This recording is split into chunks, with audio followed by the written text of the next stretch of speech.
Hey everyone, Gabriel from Gabriel's Hobby Studio here. Today I'll be showing you how I kitbashed this Beastman model that I'll be using in my Necromunda game.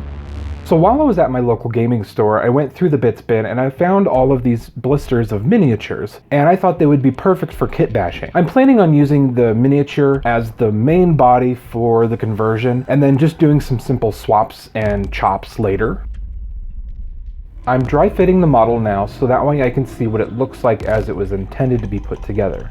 This gives me a lot of important information, especially since one of the things I want to do is just swap out the weapons later. So I got out my bits bin, and right on top I found a pair of legs that I really liked. So I'm really excited about these legs. These are almost perfect. I can cut the exposed leg off, cut the boot off, and not have too much of a difference in the height.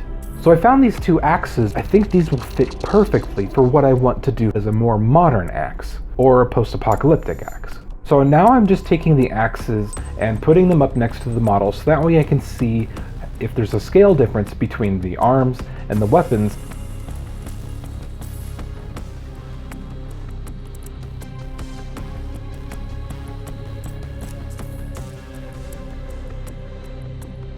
I know for a fact I want to keep the mechanical arm, so I'm just going to go ahead and glue that into place now so I don't have to worry about that part later. The next thing I need to tackle is the head. Now I do have a bag of Beastman heads there, and this is the head that I decided to go with. I like the fact that there's chainmail on the side of it and then a kind of leather face covering. Of all the different horn types within this selection, I decided to go with the curved ones because I didn't want to add too much more height, especially since I will still have to fit this into my existing carrying case, and there's not a lot of room there for me to work with. So that was a size constraint that I was working with from the beginning. The next step for me is to determine how the head will attach to the body. I know right off the bat I'm going to have to chop off part of the neck on the head so that way I can get it to attach to the model. After dry fitting the head to the body, I notice I'll need to take some plastic off of the neck to account for the hair. Once I've determined that the head fits the way that I want it to, I just go ahead and glue it down to keep it in place.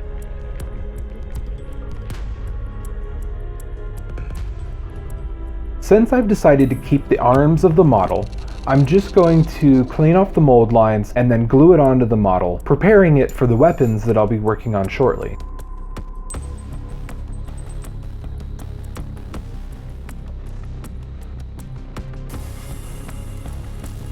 And a quick peek at how the model looks so far.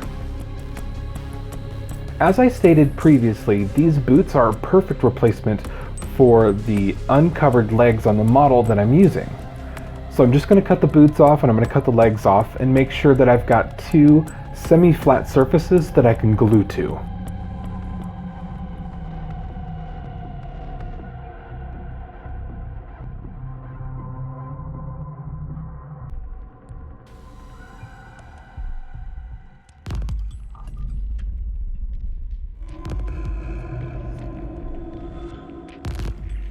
Moving on to the weapons now, I need to get rid of the sword so I can pin the axe in here in a moment. I'm going to cut off the blade, and then I'm slowly shaving off the guard with my hobby knife, and then on the back side I'm just cleaning up where the pommel came out.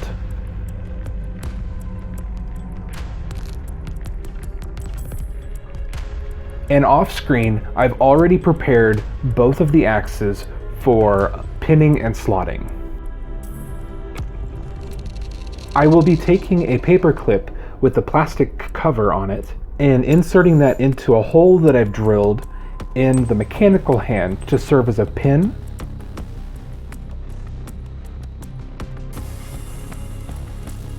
For the other axe, I've just given the handle a taper so that way I can slot it into the opening in the hand.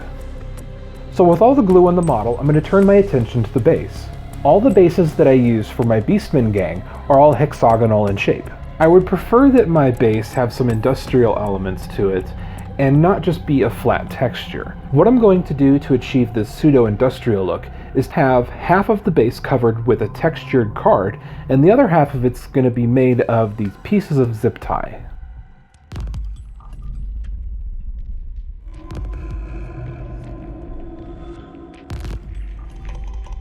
I did make sure to leave the pieces cut long, so that way I can glue them down and then trim them to size later.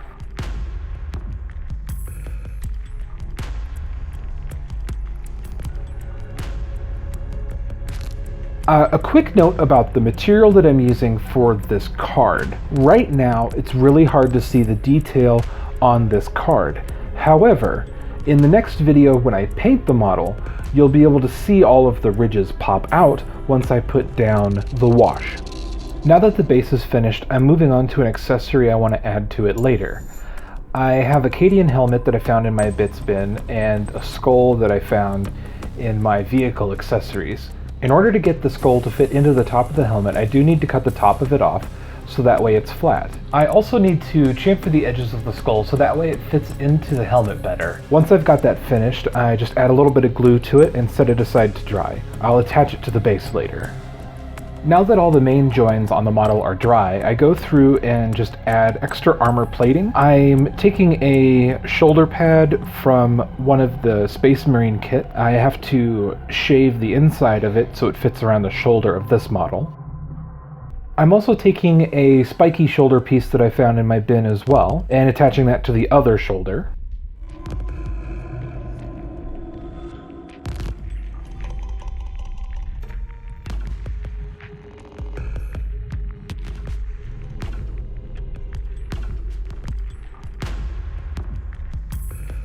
The last part of the main body that I need to tackle now is the plate for the stomach. Dry fitting this piece now allows me to see if there are any areas that I need to trim or shape so I can get it to fit tighter. I'm going to set the stomach plate to the side for now and move back to the base. As I was going around with my scissors trimming the base, one of the zip ties that I glued on fell off. That's easy to fix, just put more glue down, put that piece on, and then set it aside. This time I'm going to let it sit for longer before manipulating it. Hopefully that glue will set firmer. So I decided that the best way for me to remove the material on the stomach plate was if I just used my hobby knife to trim away pieces slowly.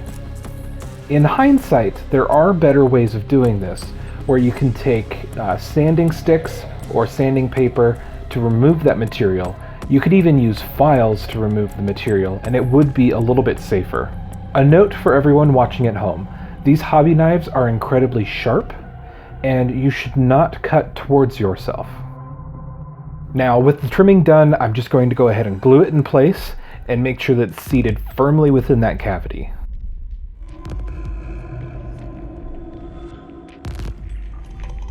It's now time to add the miniature to the base. I just need to go around and clean up the edges of the base first, and then I can get that seated.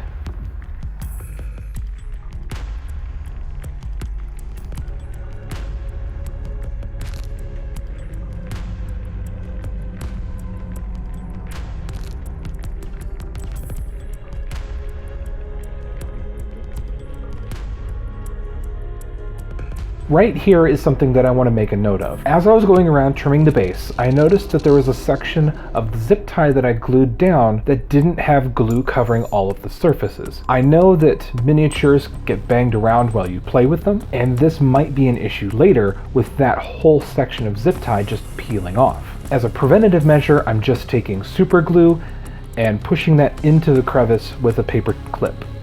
After letting that glue cure for a little bit, I just go ahead and add some glue to the bottom of that skull and attach that to the base. And at the same time, I go around adding small accessories now to the model. I put an armor plate on the thigh of the model, and I'm also taking a pistol, putting that on its hip.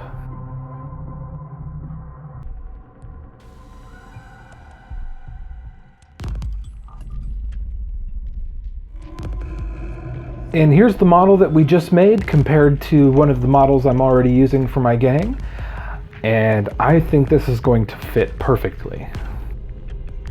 I was so excited to get started painting this model that I did not get footage from all around it. I do have a couple of pictures of the front and back. If you guys enjoyed this and you enjoyed the content, you want to see more, please like, subscribe, and make sure to hit that bell icon so you can be notified when I post new content.